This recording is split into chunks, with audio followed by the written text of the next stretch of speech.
propose to somebody and then after some time the person says he's no more married. If it happens more than once, sister, see, forget makeup, find some, go and pray. Let that makeup, it's not makeup you need. Something is wrong with your life. I know some of you ladies here, you have so much confidence in your beauty until all the people you consider ugly will marry.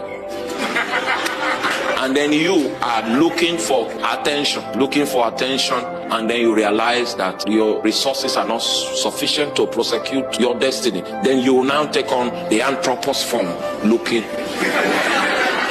My sisters, when we were young, they were beauty queens. When they were 24, 25, all their shoes were tall like this. That was when Brazilian weave was raining. They would go and fix one 32,000 and then they will be walking like this. When I say what type of shoe is this, they say it's choker. That time every man that saw them rushed to them until one became 34, the other two became 32. That time they now began to pray for marriage. That was when they realized that marriage is not a function of beauty. They now knew that the economy of marriage works by favor. I can assure you, my sister, a pretty face is good. People don't marry necessarily because of pretty face. It's something spiritual. Two sisters will be sitting down. One will have 7 suitors and she's which one?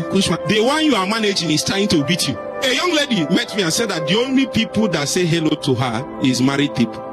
Touts. She'll be moving on the street. Smoke something like this.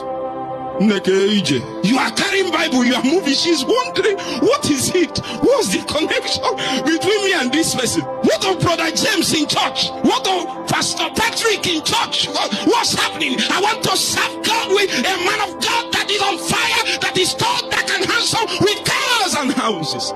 And you are correct, because you should be able to something else you are not considering. Let me pause here. A lot of people may not want to agree with this, but it is true.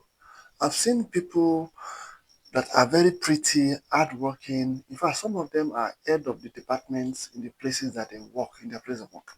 Now, but you now see that they are not married. And a lot of them are above 40, 45, doing well financially, but they are not married. Marriage is spiritual. So, in fact, people say, nobody will marry if you don't know how to cook. Nobody will marry if you don't have a good habit, a good character. Good character is fine, but the marriage is still spiritual.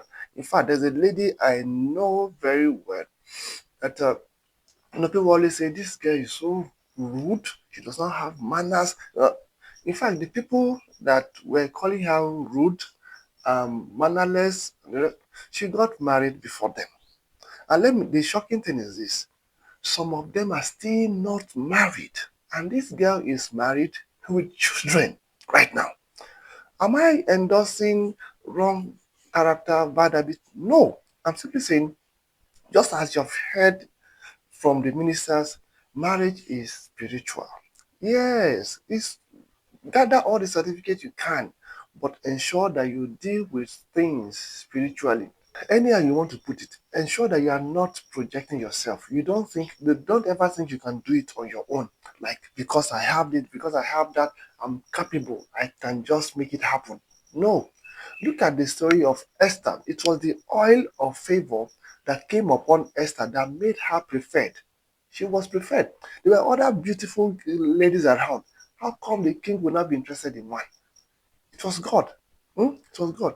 So nobody you find. People will find plenty. Now God, then the help person. And let me add to this also, staying married is also spiritual. Because now that God has helped you, you've crossed a particular line. Don't you think there are demons, evil spirit that would not want you to succeed in that marriage? That's why people get married after some years, 5 years, 10 years, they get divorced. You understand? It's not normal. And it's not because they don't love themselves. Demons have just succeeded in making sure that the marriage should no longer work. So put God first in everything. In your marriage, in your relationship, God first. God bless you. I hope you understand.